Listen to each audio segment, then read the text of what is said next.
This is our first time doing case reviews. I was kind of excited for it. When we talk about this new type of condition, alpha gal, it seems like something only Impossible Meats would like create through tick and give you this but it's a really debilitating thing. Like, Mhm. I don't mean to jest about it.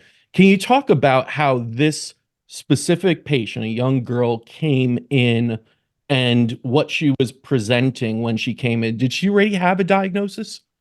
So she was referred by a patient who also went through treatment with us for Lyme. So that was helpful for her. She did have a diagnosis of alpha gal, which they can typically find via blood tests. But she did not have a Lyme diagnosis, which is always Mm, interesting and something we see a lot here, that someone's displaying a lot of hallmark symptoms of Lyme, which I wouldn't say alpha gal necessarily always is, but she did have all of the other ones we often see, like really bad anxiety, generalized muscle and joint pain, insomnia, night sweats. For someone her age and being very young, these things are pretty abnormal. So she was tested for Lyme, but it came back negative on her conventional tests.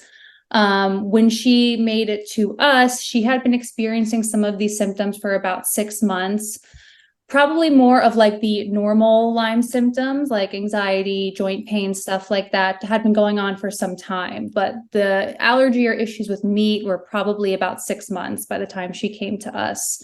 And what would happen in her case is if she ate any meat, like specifically beef, pork, lamb, those type of things, she would start getting almost like a poison ivy type reaction, is how mm. you could imagine it. It would go all over her face, different areas of her body. It could be different each time. The interesting part for her that made it, I think, even more challenging was even if she smelled the scent of someone around her having meat, she would have similar reactions. She would get a lot of abdominal pain, also described kind of like as if a really tight band was placed around her torso and squeezing her.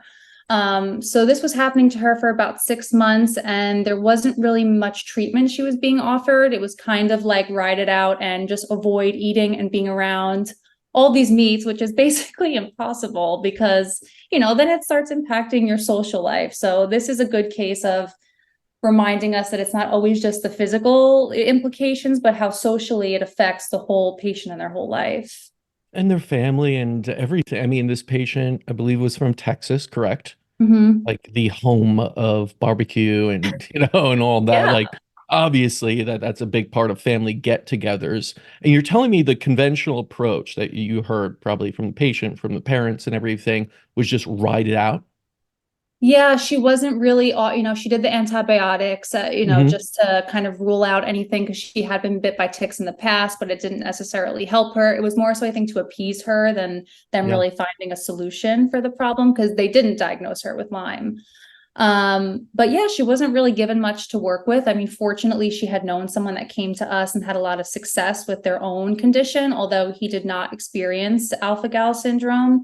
Um, but yeah, that was kind of her whole story coming in and just looking to live a normal life again, be able to eat meat, be around meat, as well as all the other symptoms were debilitating for her too. But this was like her last straw.